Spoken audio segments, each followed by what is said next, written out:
The crystal award trophy slipped from my hand, shattering against the marble floor into 1,000 glittering pieces. The grand ballroom fell silent, the echo of my father's words hanging in the air heavier than the ornate chandeliers above us.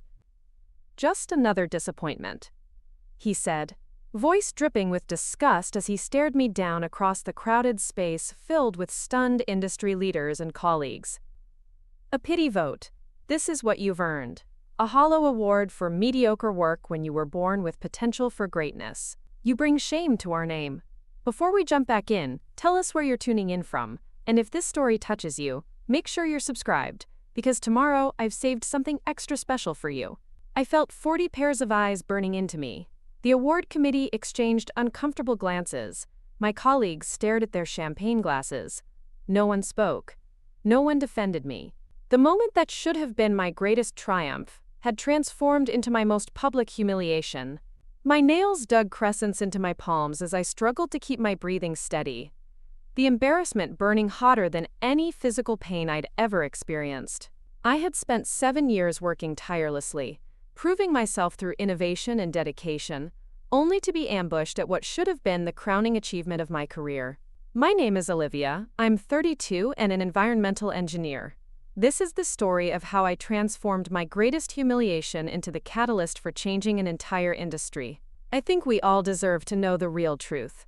The voice that cut through the silence belonged to Professor Edwin Barrett, my former mentor, who had remained seated at his table near the stage. As he slowly stood, every head turned. His weathered face set in determination, his hands resting firmly on the white tablecloth as he locked eyes with my father. "The only shame here belongs to you, not her," murmurs erupted throughout the ballroom. My father visibly stiffened, his smirk faltering for the first time that evening. "What truth?" he asked, voice suddenly uncertain. Professor Barrett's gaze swept across the room before settling back on my father. "You all think you know what real innovation looks like. You believe breakthroughs come from billion-dollar labs, corporate funding, and prestigious family connections." The room grew still, even the waitstaff freezing in place with their trays of champagne. "This industry was not built on prestige," Professor Barrett continued, his voice gaining strength. "It was built on courage, determination, and the willingness to fail 1,000 times before succeeding once." I blinked rapidly, fighting back tears. Was he really doing this? Unlike some. He shot my father a pointed look. Olivia didn't inherit her achievements, she earned them. Gasps spread across several tables. "What are you talking about?" My father interjected, his voice tight. Professor Barrett ignored him. "Do you know where Olivia developed her filtration system?" "In a converted garage, working nights and weekends while holding down a full-time job. Every penny she made went toward her research when others, including her own father, refused to support her work." My heart pounded against my ribs. In all my years working with the professor, I'd never heard him speak so forcefully in public. "Innovation isn't measured by family connections," he continued, voice unwavering. "It's measured by impact. And her system is already saving lives." My father's face paled. "That's ridiculous. Her technology is untested and impractical." The committee clearly felt sorry for her. Professor Barrett chuckled dryly. "Untested?" His voice turned sharp. "Her filtration system has been implemented in 3 crisis zones. Over 10,000 people have clean water today because of her work. That was her first investment in a better world." The entire room was stunned into silence. "And now," he looked directly at my father, "you mock your own daughter for accomplishing what you could not despite all your advantages. You ridicule her for solving problems you deem too small, too insignificant for your attention." He scoffed. "It is not she who brings shame to your name. It is you for forgetting what innovation is meant to accomplish." My father's jaw clenched. "I've heard enough." "No," Professor Barrett said firmly. "I am not finished." He turned to me, and for the first time that night, I felt something unexpected. Vindication. "You remind me of every great innovator I've ever known," he said. "And that is why your peers have recognized your work tonight." Preparing and narrating this story took us a lot of time, so if you are enjoying it, subscribe to our channel, it means a lot to us. Now back to the story. My stomach flipped. The professor wasn't just defending me. He was challenging the entire room. Professor Barrett glanced at the gathered industry leaders. I have been in this field for 40 years. I've watched technologies come and go, seen corporations rise and fall. The future of this industry doesn't belong to those with the most money or the fanciest laboratories. My father straightened. Of course not, but practical experience and business acumen. No, Professor Barrett cut him off, his eyes meeting mine. The future belongs to those who remember why we do this work in the first place, to solve real problems for real people. My breath caught. Professor, He held up a hand, silencing me. I have watched you work. I have watched you struggle, fight, and persist when others would have given up. That is what innovation requires. My father slammed his glass down, spilling champagne across the pristine tablecloth. You can't possibly suggest her backyard project deserves this recognition over established research programs. Professor Barrett's eyes darkened. And why not? She's accomplished more with less than anyone in this room. He let the words sink in before adding, You've spent your career chasing patents that look impressive in portfolios but solve nothing of consequence. She's saving lives. My father's breathing was heavy, his fists clenched. This is absurd. It is justice, Professor Barrett corrected. I looked at my father, who was seething with resentment. He had always believed he was entitled to recognition, that his corporate position and family name guaranteed respect. Now, in front of the entire industry, that facade was crumbling. I felt something ignite inside me. This wasn't just about my award anymore. It was about proving that innovation wasn't the exclusive domain of wealthy labs and corporate interests. That one person with determination could make a difference where corporations had failed. I straightened my spine and met my father's glare with unwavering determination. He wanted to see me as a disappointment.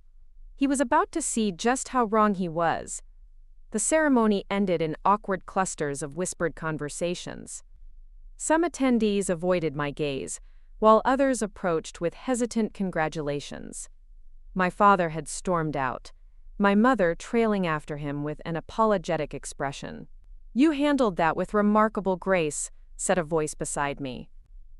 I turned to see Dr. Maya Richardson, head of the Global Water Initiative, standing there with 2 champagne flutes. She offered one to me. I didn't handle anything, I muttered, accepting the drink. Professor Barrett did. She shrugged. Still, you didn't crumble. That's more than many would manage after such a public attack. I appreciated her words, but they didn't ease the knot in my stomach. This wasn't just about my relationship with my father anymore.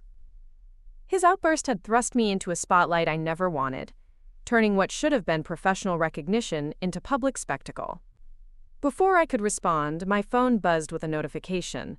An email from an unknown address with the subject line, "You don't belong in this industry. Walk away before it's too late." I felt a chill run down my spine. The sender was anonymous, but the timing was suspicious. The battle had clearly just begun. The following morning, I woke to find my name trending on social media. Industry blogs and technology news sites had picked up the story. Family drama erupts at Environmental Innovation Awards. Breakthrough engineer publicly denounced by industry leader father. David versus Goliath.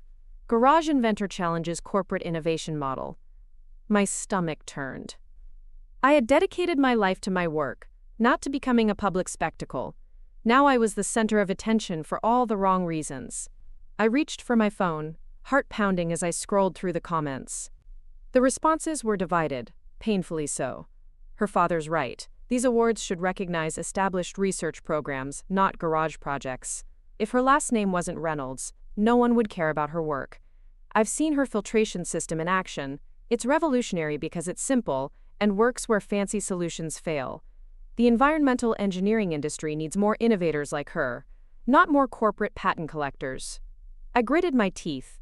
I had expected fallout from my father's outburst, but now the entire industry was taking sides. A call came in, Professor Barrett. I assume you've seen the news, he said, his voice calm despite everything. Yes, I admitted, sinking back into my pillows. He sighed. The media will always find controversy more interesting than achievement. What matters is how you respond. I closed my eyes.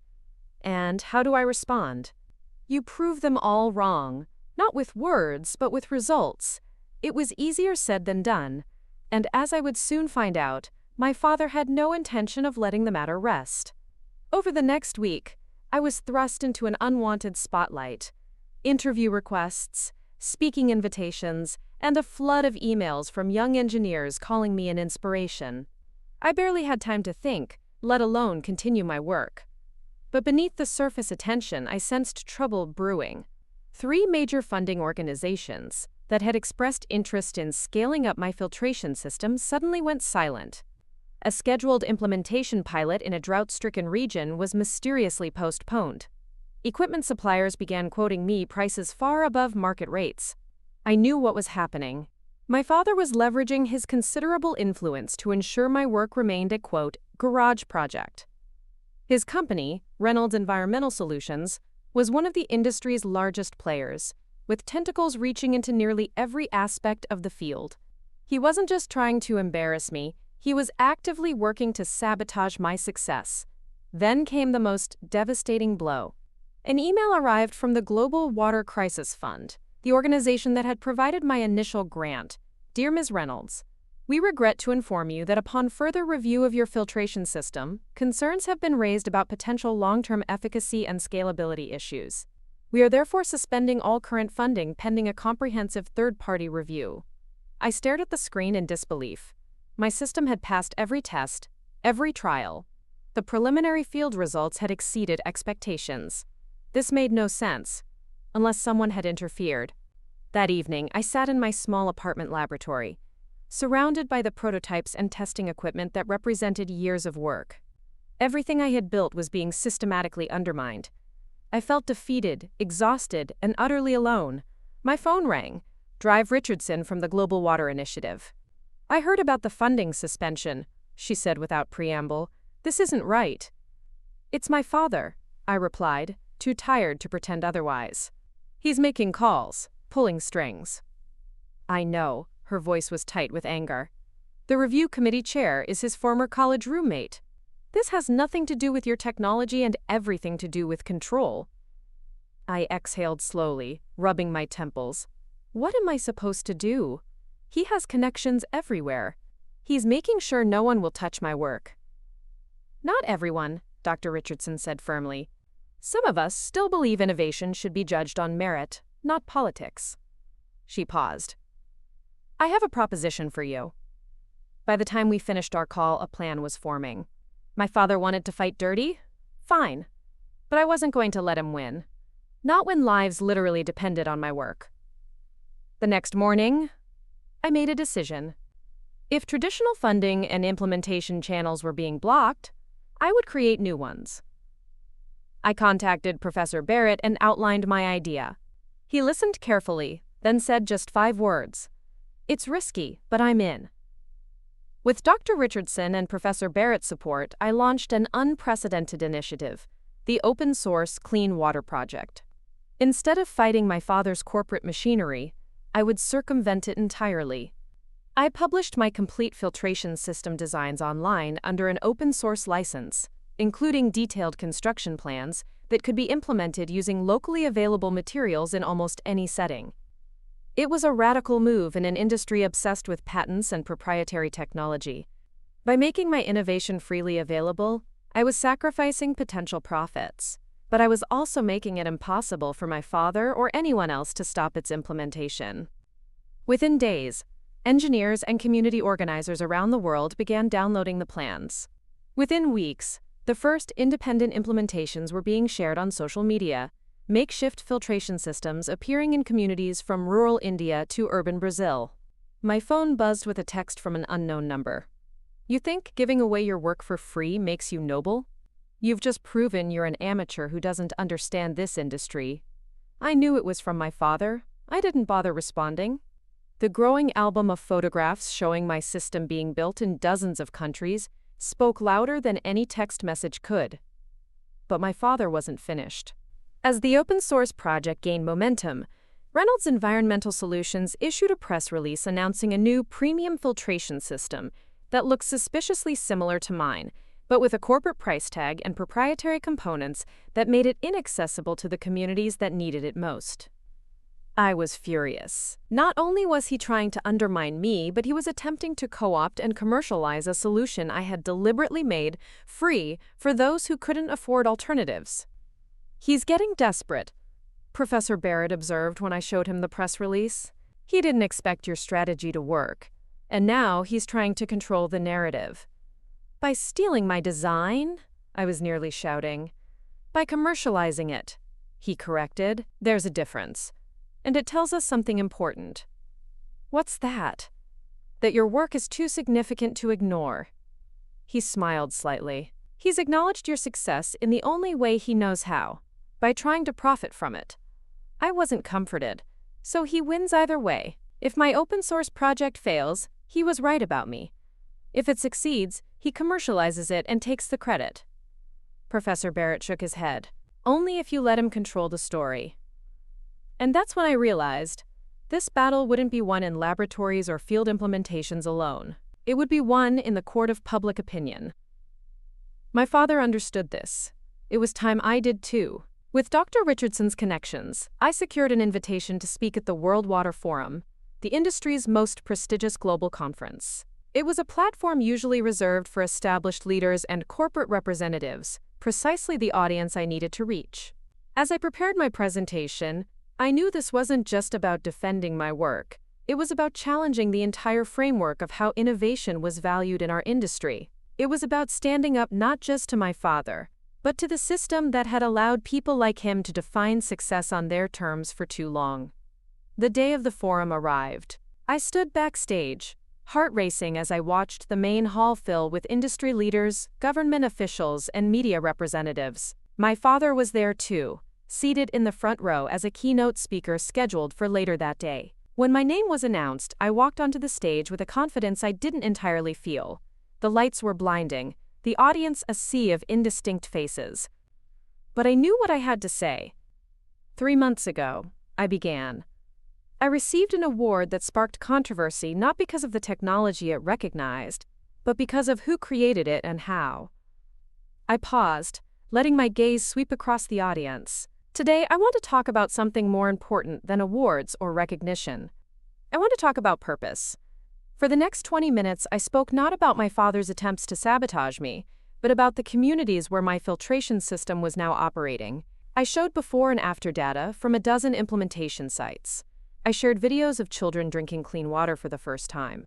I presented cost analyses showing how open-source innovation could reach communities that corporate solutions had deemed unprofitable markets. Innovation isn't defined by where it happens or who funds it, I said, nearing my conclusion. It's defined by the problems it solves and the lives it changes. I took a deep breath, finally allowing myself to look directly at my father. We can choose to measure success by patents filed, profits generated, and professional accolades received. Or we can measure it by impact, by the number of people whose lives are better because of our work. The room was silent as I finished. The choice is yours, but I've made mine. For a moment, no one moved. Then, from somewhere in the middle of the hall, someone began to applaud. Others joined in, the sound swelling until it filled the enormous space. As I exited the stage, I caught a glimpse of my father's face, a complex mixture of anger, embarrassment, and something that might have been grudging respect. Backstage, my phone was flooded with notifications. The open-source project website had crashed from too much traffic. 3 major foundations had issued statements supporting the initiative. Dr. Richardson was already fielding media requests. That, said Professor Barrett, appearing at my side, was precisely what this industry needed to hear. I exhaled, the tension of the past months finally beginning to release. Do you think it will change anything? He smiled. It already has. The standing ovation lasted for 3 full minutes. As I left the stage, trembling slightly from adrenaline, I caught glimpses of faces in the audience. Some nodding in approval, others whispering urgently to their neighbors, and a few, including my father, sitting rigidly with carefully neutral expressions. The battle lines were being drawn right before my eyes. Dr. Richardson met me in the wings, her eyes shining. That was extraordinary, Olivia. You didn't just defend your work. You reframed the entire conversation.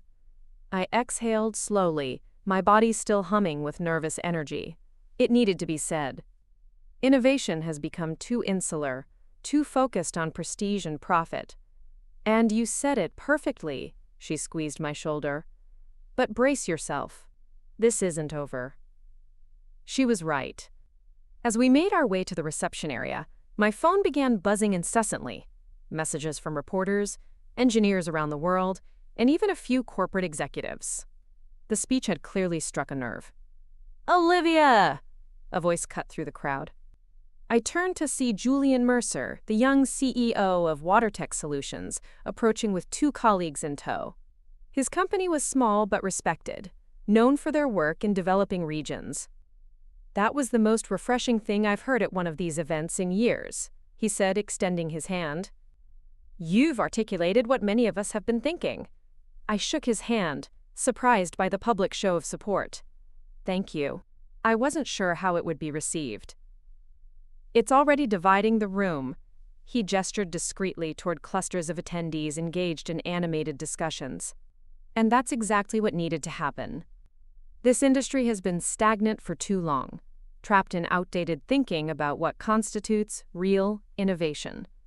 Before I could respond, another voice interrupted, cold, controlled, and painfully familiar. "Quite the performance," my father said, appearing suddenly at Julian's shoulder, though perhaps a bit theatrical for a scientific forum. Julian stiffened but held his ground. "Mr. Reynolds, I found your daughter's perspective both substantive and necessary."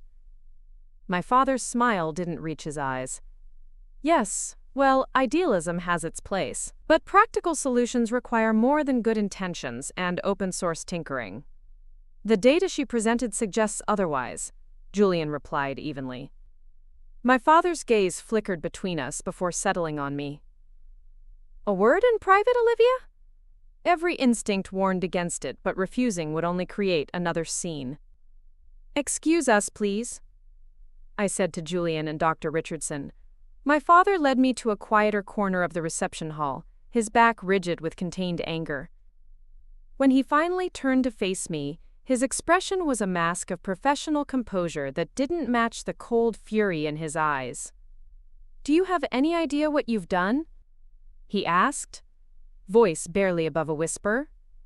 "Presented evidence-based results about an effective water filtration solution?" I kept my tone neutral. "You've publicly undermined the entire industry model. Made corporate R&D look like the enemy of progress. Painted a target on our backs for every bleeding heart journalist in the room." I met his gaze steadily. I presented an alternative approach. "If that threatens your model, perhaps the problem isn't with my speech." He leaned closer. "You think this is a game? That your little science fair project can solve problems that have stumped teams of professional engineers with proper resources?" "It already has," I said simply. "The results speak for themselves. Results in a handful of villages won't scale to global solutions. You're giving people false hope with amateur technology. The system works, Dad. That's why you're trying so hard to discredit it, because it works without expensive proprietary components or corporate overhead." His jaw tightened. "You have no idea what you're up against. This industry runs on relationships, funding structures, and institutional knowledge that you can't possibly understand. Maybe those are exactly the things holding us back." Something dangerous flashed in his eyes.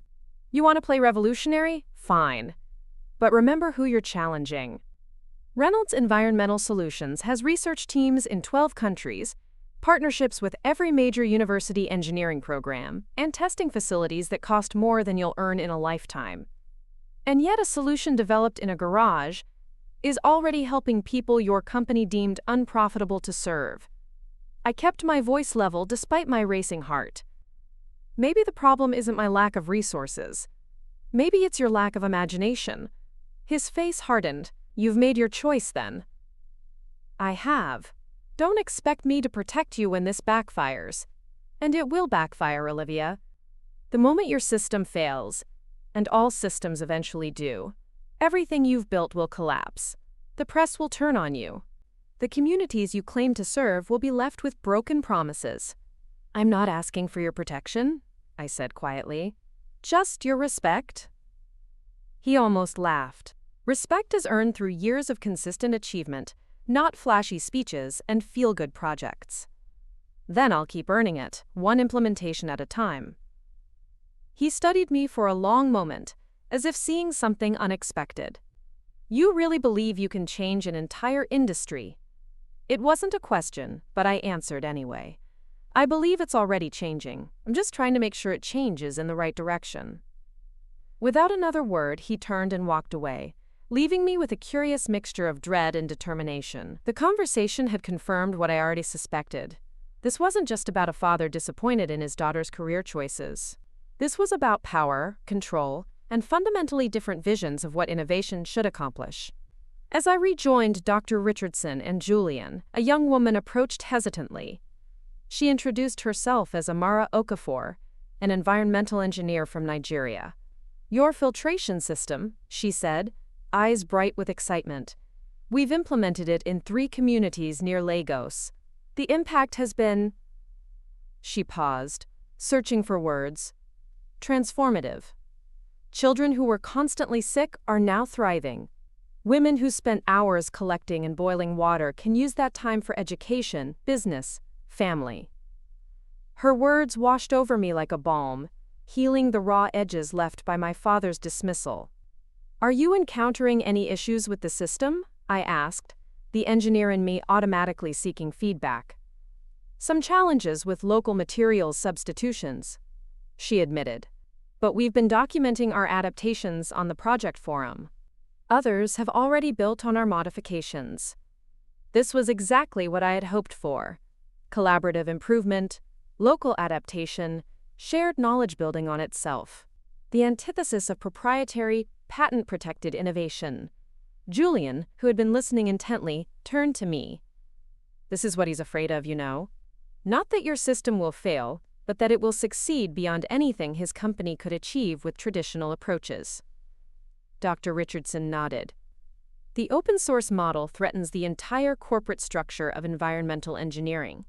If communities can implement and maintain effective solutions without corporate gatekeepers, then the power shifts. I finished her thought. From companies to communities. As the reception continued, more engineers and field workers approached with similar stories. Adaptations in Peru, implementations in rural India, modified designs being tested in Bangladesh. Each conversation reinforced what the data had already told me. The system worked not despite its simplicity and adaptability, but because of these qualities. By the time I returned to my hotel room that evening, I was emotionally exhausted but more convinced than ever that I was on the right path. Then I checked my email and found a message with no subject line from an anonymous address. You've made a serious mistake today. Open source doesn't mean unaccountable. When people get sick from your unregulated system, who will they blame? Enjoy your moment of fame. It won't last. I stared at the screen, a chill running through me. The implied threat was clear, but something about the wording struck me as odd. When people get sick, not if, but when. As if it were a certainty, a planned outcome, rather than a possibility. I forwarded the email to Professor Barrett with a simple question. Paranoid to think this sounds like a threat to deliberately sabotage implementations? His response came within minutes. Not paranoid, careful. We need to warn our implementation partners immediately. The next morning broke with a flurry of activity. Working with Professor Barrett and Dr. Richardson, we drafted an urgent bulletin to all registered implementation sites, warning of potential sabotage attempts, and providing additional testing protocols to ensure water safety.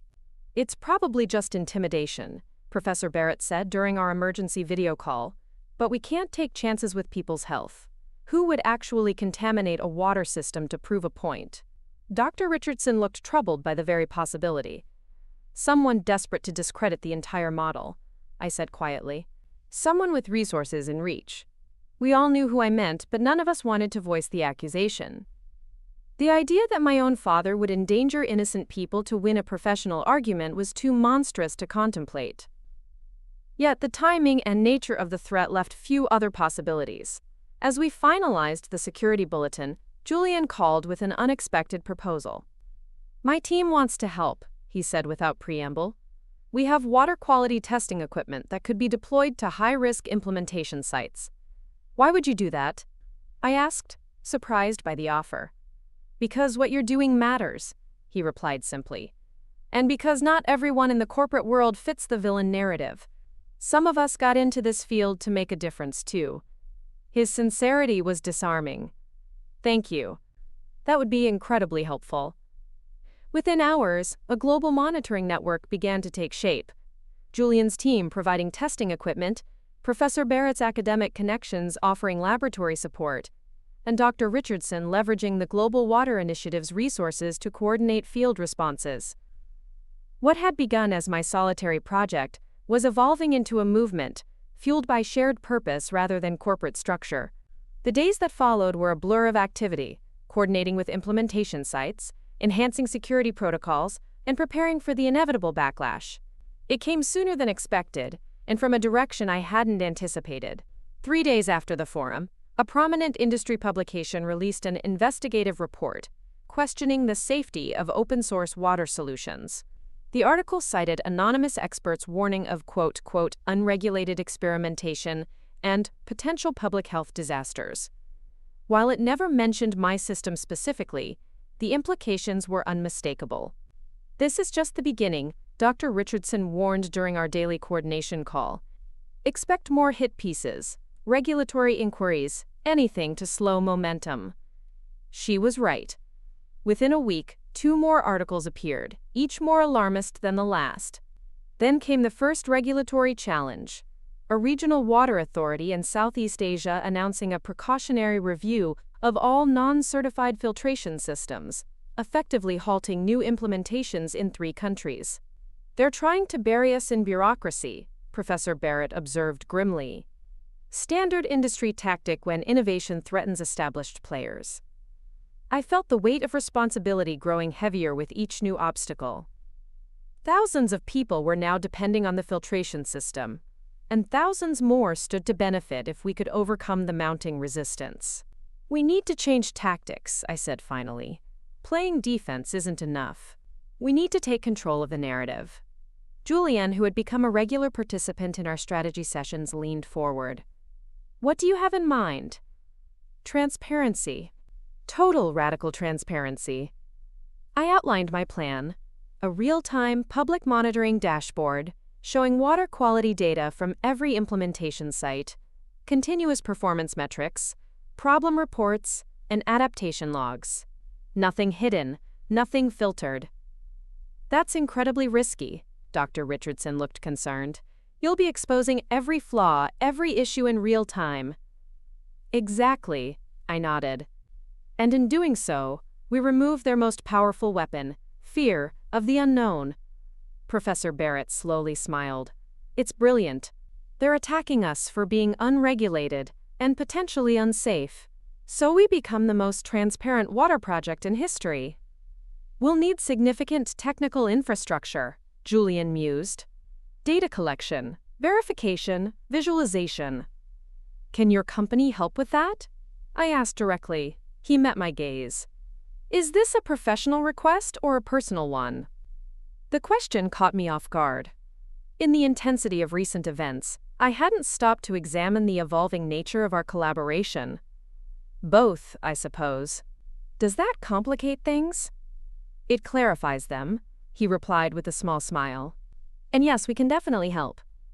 Within 2 weeks, the Open Water Monitoring Initiative launched a publicly accessible platform displaying real-time data from every registered implementation site. Each system's performance was visible to anyone with internet access, along with maintenance records, water quality metrics, and user feedback. The impact was immediate and powerful. News outlets that had questioned the safety of open-source solutions now reported on the unprecedented transparency of the approach. Regulatory bodies found their concerns addressed before they could even formulate official inquiries.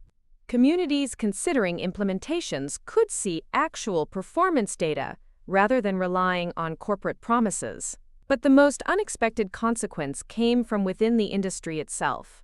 Smaller companies, inspired by the model, began releasing their own data, creating a ripple effect of transparency that put pressure on larger corporations, including Reynolds Environmental Solutions, to justify their comparative secrecy. My father's response was predictably swift and aggressive. Reynolds Environmental Solutions announced a new industry standards initiative aimed at establishing proper protocols for water treatment solutions, with criteria that, not coincidentally, would classify most open-source implementations as experimental and subject to additional regulatory hurdles. "He's trying to regulate us out of existence," Dr. Richardson fumed during an emergency meeting. "Standard playbook," Julian sighed. "When you can't compete on results, change the rules of the game." I had anticipated this move, but the speed and comprehensive nature of the response suggested my father was mobilizing every resource at his disposal.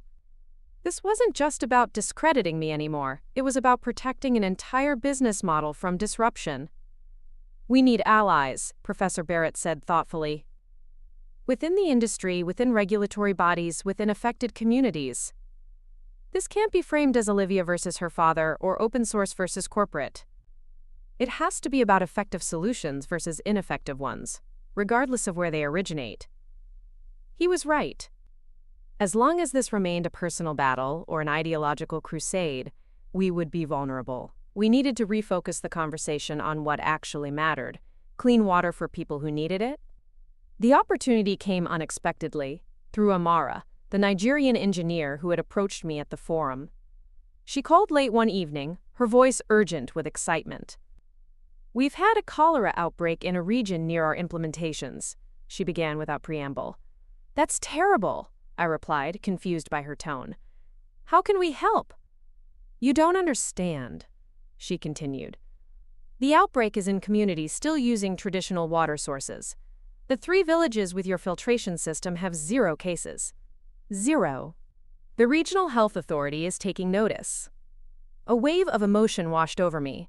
Relief that our systems were working, sadness for those affected, and a glimmer of hope that real-world outcomes might speak louder than industry politics.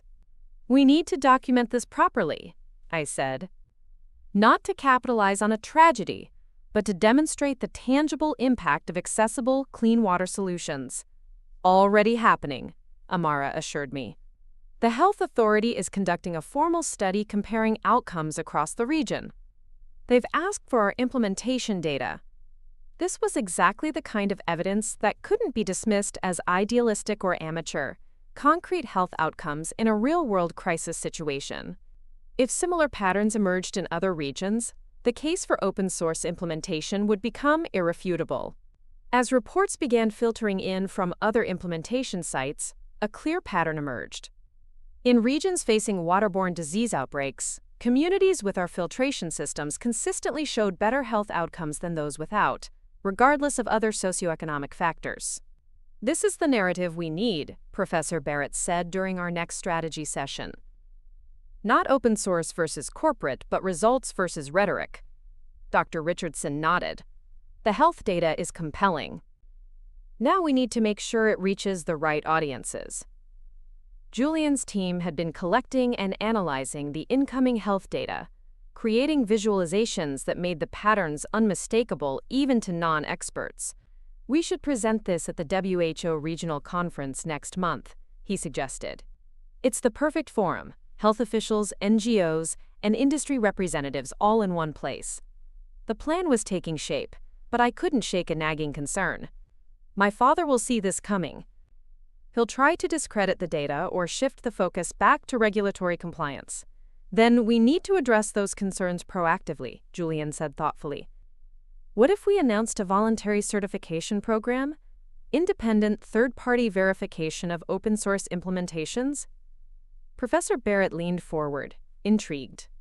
"A community-centered certification model? That could work."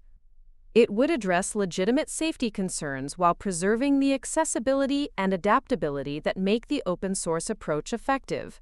The idea resonated with all of us, not rejecting standards and oversight, but reimagining how they could function in a more distributed, community-centered innovation model. As we refined the concept, I realized something important was happening. We were no longer just reacting to attacks or defending our approach. We were building something new, a middle path that preserved the best aspects of open-source innovation while incorporating the accountability mechanisms that made traditional models trustworthy. The day before the WHO conference, as I was finalizing my presentation in my hotel room, there was a knock at the door. When I opened it, I found myself face-to-face with my father. For a moment, neither of us spoke. He looked older somehow, the lines around his eyes deeper than I remembered. "May I come in?" he asked finally, his voice carefully neutral. I hesitated, then stepped aside. As he entered, I noticed he was carrying a folder, documents of some kind. "I understand you're presenting tomorrow," he said, glancing around the modest room. "Yes." I remained standing, unsure of his purpose. "Health outcomes data from implementation sites." He nodded. "I've seen the preliminary reports. They're compelling." The admission surprised me. "Is that why you're here? To acknowledge the data?" "Partly." He placed the folder on the small desk. "But also to give you this."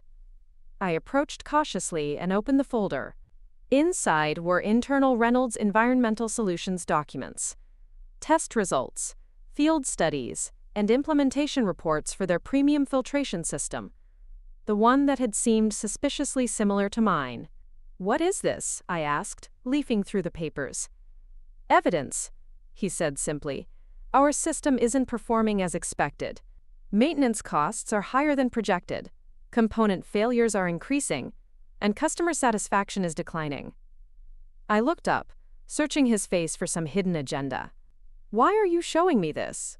He sighed, suddenly looking tired. "Because tomorrow you're going to present data showing your system outperforming ours in real-world conditions. And you'll be right." I sat down slowly, trying to process this unexpected turn. "I don't understand. You've spent months trying to discredit my work, block implementations, and regulate us out of existence. Now you're admitting our approach is better?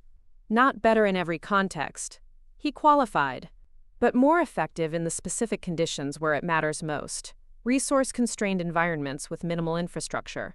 And you're just conceding this point? After everything?" He met my gaze directly.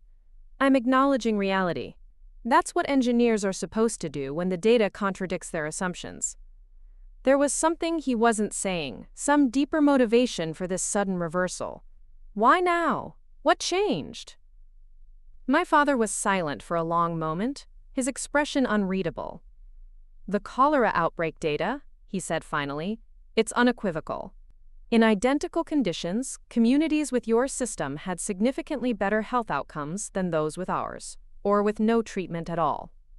And that matters to you?" I couldn't keep the skepticism from my voice. "Of course it matters," he snapped, a flash of the familiar anger breaking through his composed exterior. Then, more quietly, "Whatever you think of me, I didn't get into this field to fail at providing clean water to people who need it." I studied him, trying to reconcile this moment of professional integrity with the man who had publicly called me a disappointment and systematically tried to undermine my work. "What do you want from me?" I asked finally. "A compromise," he said. "One that might benefit us both, and more importantly, the communities we're trying to serve." I stared at my father across the hotel room, the word compromise hanging between us like a fragile bridge over a chasm years in the making. Outside, the city lights twinkled against the darkening sky, a reminder that beyond our personal conflict, millions lived without access to what we both took for granted, clean water flowing at the turn of a tap. "What kind of compromise?" I asked cautiously, unwilling to lower my guard completely. My father gestured to the chair across from him. "May I?" I nodded, and he sat down, folding his hands on the small table between us. Gone was the imperious industry titan who had humiliated me at the awards ceremony. In his place sat an engineer facing uncomfortable data. Reynolds Environmental Solutions has the manufacturing capacity, distribution networks, and regulatory relationships that your open source initiative lacks. He began. Your approach has adaptability, community ownership, and proven effectiveness in conditions where our premium systems falter. I raised an eyebrow. Are you suggesting a partnership? A new division, he clarified, within Reynolds, but operating with considerable autonomy, focused on developing what we might call appropriate technology solutions, effective, affordable systems designed specifically for challenging environments. The proposal was so unexpected that for a moment I couldn't formulate a response. Part of me wanted to reject it outright. After everything he'd done, the idea of working under the Reynolds banner seemed like surrender. Yet another part recognized the potential impact such an arrangement could have. Why would you do this? I asked finally. You've spent months trying to discredit open source approaches. You called my work a garage project and me a disappointment. What changed? He exhaled slowly, a flicker of discomfort crossing his face. Two things.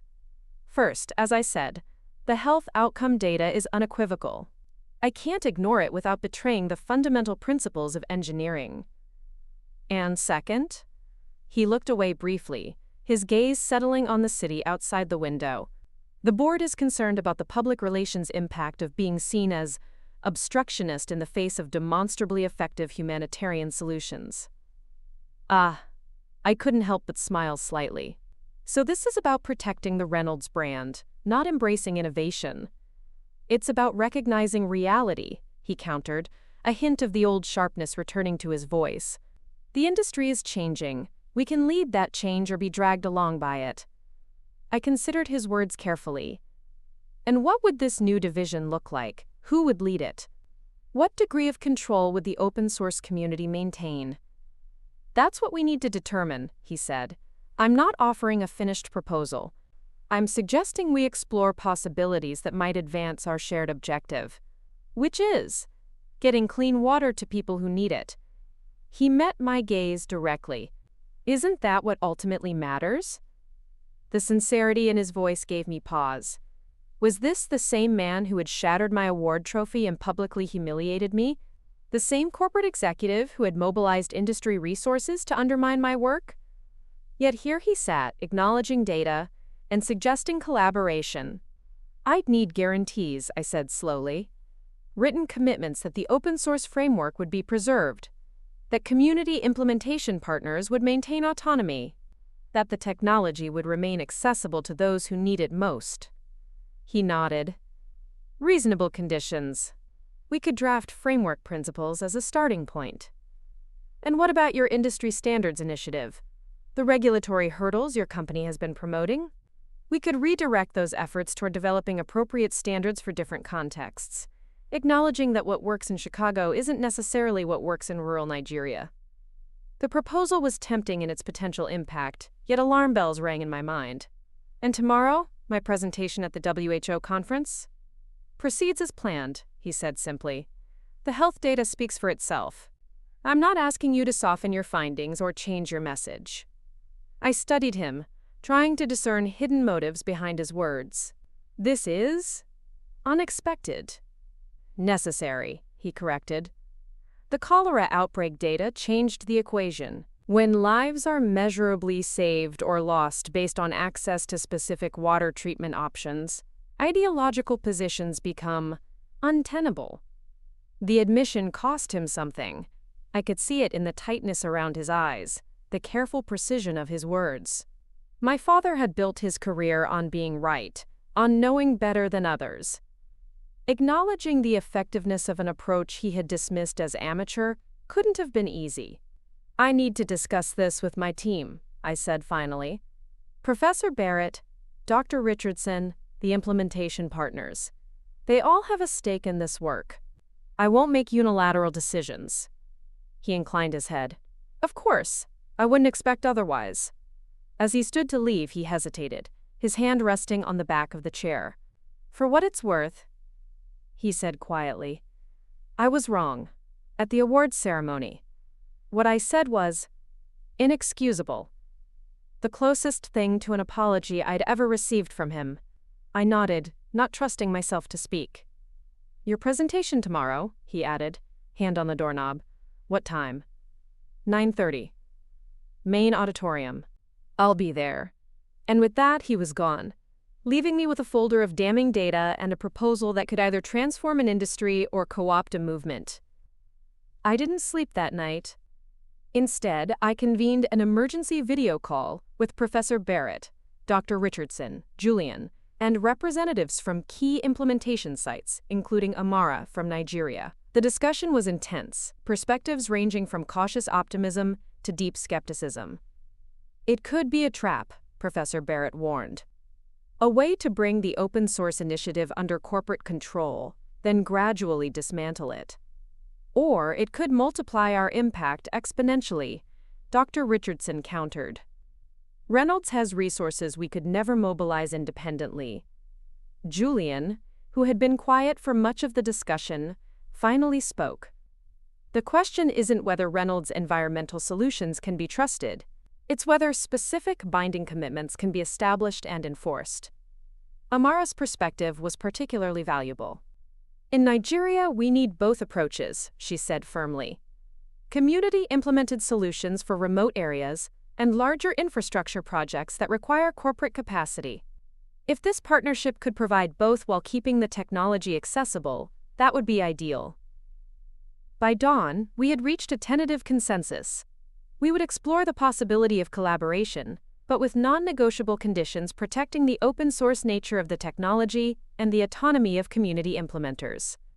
I would proceed with my presentation as planned, letting the health outcome data speak for itself.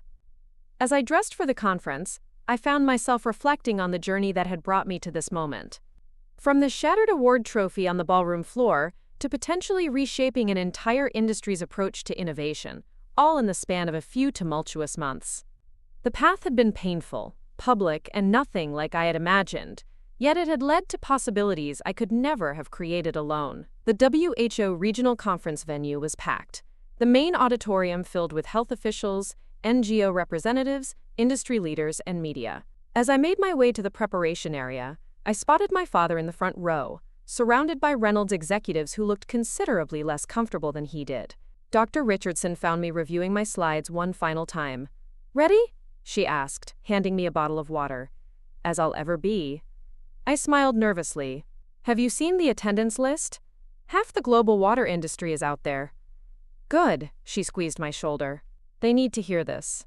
When my name was announced, I walked onto the stage with a confidence born not of certainty, but of conviction. The data we had gathered represented real lives, real health outcomes, real communities taking ownership of their water security. Whatever happened with my father's proposal, these results deserved to be shared.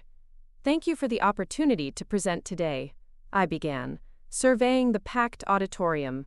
"What I'm about to share isn't just data.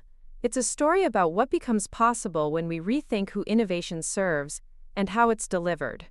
For the next 30 minutes, I presented the health outcome findings from multiple regions, clinical data, epidemiological patterns, and statistical analyses showing the impact of accessible water filtration systems during disease outbreaks. The numbers were compelling on their own, but I supplemented them with video testimonials from community members and local health workers, putting human faces to the statistical trends.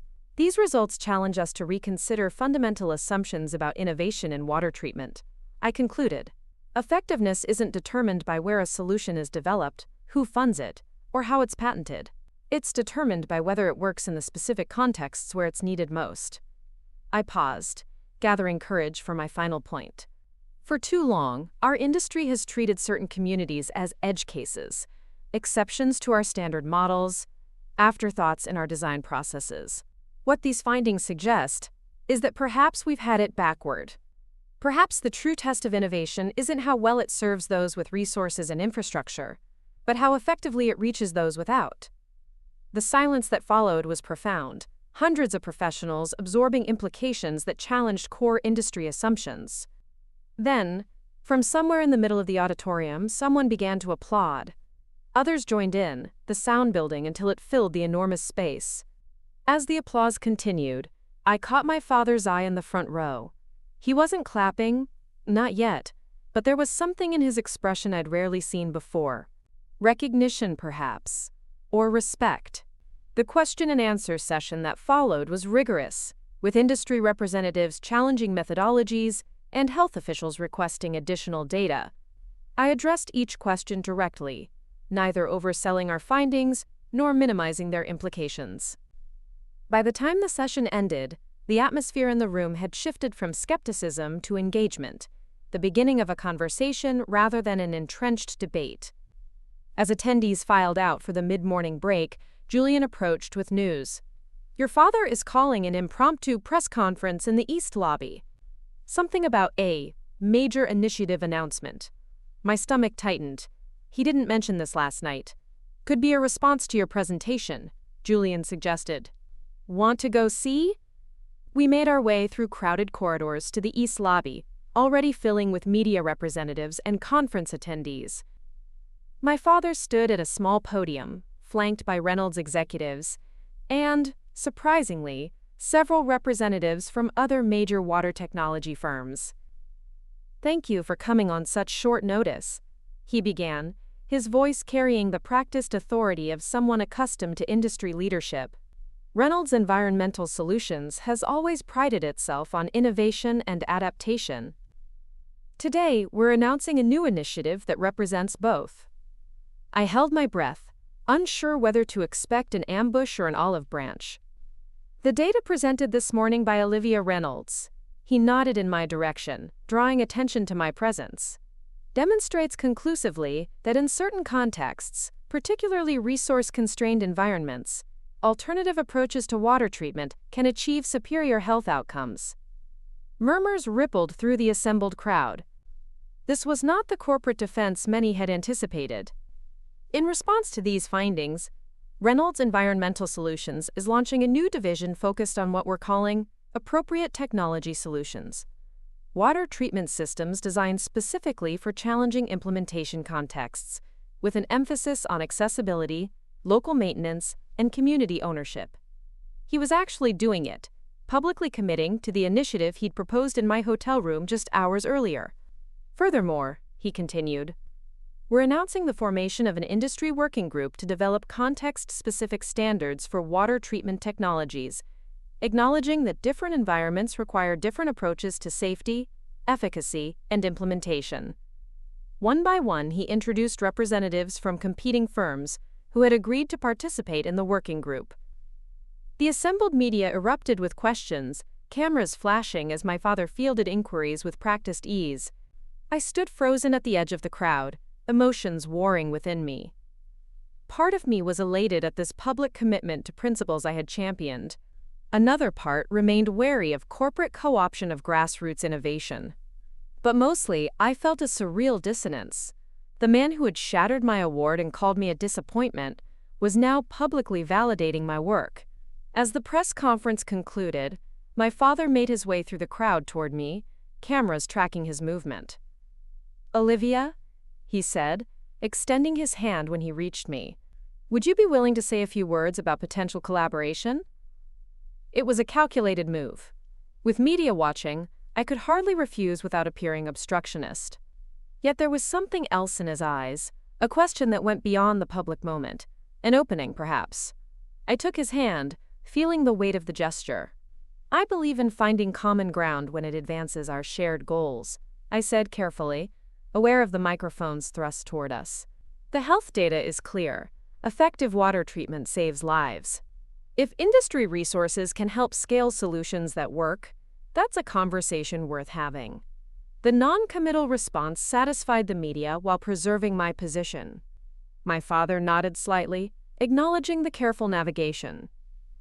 "We have much to discuss," he said, for my ears more than the cameras. Yes, I agreed. We do. The remainder of the conference passed in a blur of presentations, panel discussions, and informal conversations with health officials eager to learn more about implementation possibilities. By the closing session, a palpable shift had occurred. What had begun as a confrontation between competing approaches had evolved into exploration of complementary strengths. On the final evening, as delegates gathered for a reception in the hotel atrium, I found myself standing beside a reflecting pool, momentarily escaping the noise and networking. The water's surface mirrored the overhead lights, countless tiny stars contained in a human-made basin, order imposed on a substance that, left to nature's devices, flowed freely without regard for boundaries or ownership. "Penny for your thoughts," came Julian's voice as he joined me by the pool. I smiled. "Just thinking about water. How something so fundamental to life became so complicated by human systems. And yet those systems have their place," he observed. "Infrastructure, treatment, distribution, they've saved countless lives. When they reach the people who need them, I qualified. That's where our approaches diverged. My father built systems that work brilliantly for those already connected to infrastructure. I focused on those who weren't. And now?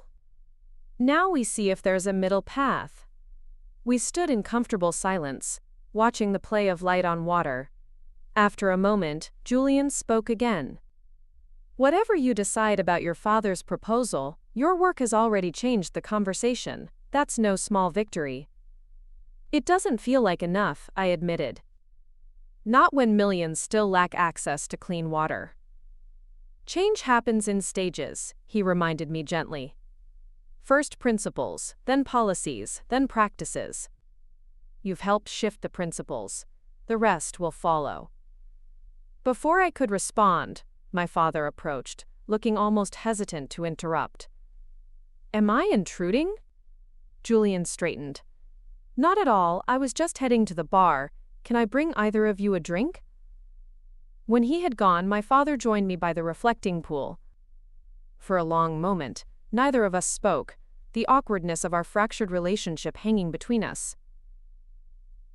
"Your presentation was excellent," he said finally. "Clear, data-driven, compelling." "Thank you." I kept my eyes on the water. "Your press conference was unexpected." "Was it?" He glanced at me. "I thought I'd made my intentions clear last night. Discussing possibilities privately is different from public commitments in front of industry media." He nodded slowly. "I suppose it is. Consider it a demonstration of seriousness." I turned to face him directly. "Why now? After everything, the public humiliation, the sabotage attempts, the regulatory obstacles, why suddenly embrace collaboration?" My father was silent for a long moment, his reflection rippling in the water beside mine. When he finally spoke, his voice held none of its usual certainty. "I've been in this industry for 30 years, he said quietly. "Built a company, developed technologies, expanded global reach. I measured success by patents filed, contracts secured, market share captured." He paused. "It took my daughter showing me health outcome data from a cholera outbreak to make me confront a simple truth. None of those metrics matter if people are still dying from contaminated water." The admission hung between us, fragile and significant. "That doesn't erase what you did," I said finally. "The trophy. The disappointment, speech. The systematic attempts to undermine my work." "No," he agreed. "It doesn't." Another pause. "I was wrong. Not just strategically or factually wrong. Morally wrong. It took me too long to see it." In all my years, I had never heard my father acknowledge moral error. Professional miscalculations, perhaps. Strategic missteps, occasionally. But moral failure? Never. "Where does that leave us?" I asked. He gestured to the space around us. The conference, the gathered delegates, the industry in quiet transformation. "At a beginning, I hope. Not as father and daughter, necessarily. That bridge may be too damaged to repair immediately. But as engineers with complementary approaches to a critical global challenge." It wasn't an emotional plea for reconciliation or a dismissal of past wrongs. It was an engineer's proposal, practical, focused on outcomes rather than feelings, offering a path forward without demanding forgiveness. "I can work with that," I said finally. Professional collaboration with clear boundaries and explicit commitments. Relief flickered across his face. "Thank you." As Julian returned with drinks, the conversation shifted to practical matters. how the new division might be structured, what principles would govern its operation, how community implementers would maintain autonomy. By the time we parted ways that evening, the outlines of a workable arrangement had begun to take shape. 3 months later, I stood in a village in eastern Kenya, watching as community members operated a newly installed filtration system, a hybrid design combining elements of my original open-source model with improvements developed by Reynolds engineers. The system was simpler than Reynolds, premium products but more robust than my earliest designs, the result of collaborative innovation focused on specific implementation conditions. Beside me, local engineer Samuel Kimani made notes on a tablet, documenting the installation process for the growing network of implementation partners. "This is working better than expected," he observed. "The modified membrane design has increased flow rate by about 20%. I nodded, watching clear water pour from the outlet pipe. "And maintenance should be simpler with the redesigned filtration chamber. How's the training program going?" "Very well. 10 community members fully certified, another 12 in training. They'll be able to maintain not just this system but others in the region." This was the model we had developed: technology transfers paired with comprehensive training, creating local capacity rather than dependency. Each implementation site became a node in an expanding network of knowledge and expertise, community-driven but supported by professional resources. My phone buzzed with a video call, Julian, checking in from another implementation site in Bangladesh. "How's it going?" I asked as his face appeared on screen. "Smoothly. The local modifications to accommodate monsoon conditions are working well. Your father's engineers actually incorporated some of the community's suggestions into the final design." I smiled. "That's progress." "Indeed." Julian panned his camera to show me the installation site, where Reynolds engineers worked alongside local community members. "How's Kenya?" "Promising. The hybrid design is performing as expected, and the training program is building real capacity." As we discussed technical details, I reflected on the journey of the past year, from the shattered award trophy to this moment of collaborative implementation. The path had been neither straight nor easy, marked by public conflicts, private doubts, and painful reckonings. Yet it had led to something none of us could have created alone: a new model of innovation that drew strength from both grassroots adaptability and corporate resources. My father and I were still rebuilding our relationship, the process as carefully engineered as any filtration system. Professional respect had come first, personal reconciliation following more slowly. We still disagreed often and vigorously, but the nature of those disagreements had transformed, focused now on how best to serve communities rather than who deserved recognition or control. The appropriate technology division had grown rapidly, attracting engineers from both traditional corporate backgrounds and grassroots implementation contexts. Our hybrid designs were now operating in 17 countries, each adapted to local conditions and maintained by community technicians. The open-source framework remained intact, with Reynolds providing manufacturing support, quality control, and distribution networks rather than proprietary restrictions. Most importantly, the health outcome data continued to improve. In regions where our systems operated, waterborne disease rates had declined significantly, with particularly dramatic results during seasonal outbreaks. Each successful implementation strengthened the case for our approach, gradually shifting industry standards toward more contextual, community-centered innovation models. As I ended the call with Julian and turned back to the Kenya implementation, Samuel approached with a local woman who had been watching the installation. "This is Miriam," he introduced her. "She wanted to meet the engineer behind the design." Miriam's weathered face broke into a smile as she took my hands in hers. "Thank you," she said simply in accented English. 2 years ago, I lost my youngest grandchild to cholera. With this system, other grandmothers will not suffer the same." In that moment, the trophy that had shattered on the ballroom floor seemed insignificant, a symbol of recognition from an industry that had too often measured success by the wrong metrics. True validation came not from awards or professional accolades, but from lives improved and suffering prevented.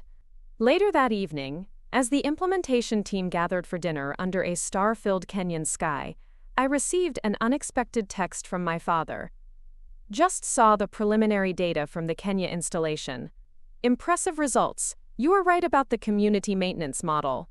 I smiled, typing back. It works because it combines the best of both approaches. Neither of us was entirely right or wrong. His response came quickly. Wisdom often lies in synthesis rather than opposition.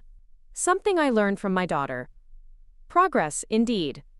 6 months later, I stood on another stage, facing another audience, this time at the Global Water Innovation Summit. But unlike the awards ceremony, where my father had called me a disappointment, I wasn't alone at the podium.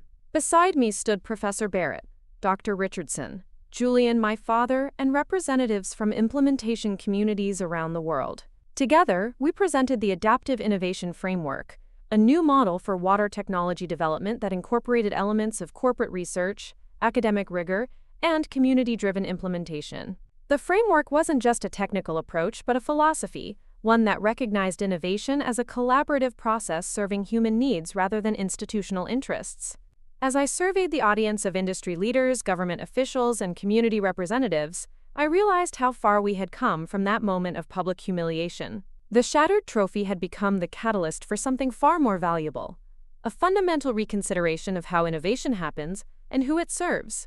Innovation isn't defined by where it happens, I concluded, echoing words I had spoken at the WHO conference a year earlier. It's defined by the problems it solves and the lives it changes. When we remember that, everything else falls into place. The applause that followed wasn't just for me or our team, but for a vision of innovation that transcended traditional boundaries, corporate and grassroots, global and local, professional and community-based. A vision born from conflict but nurtured by collaboration.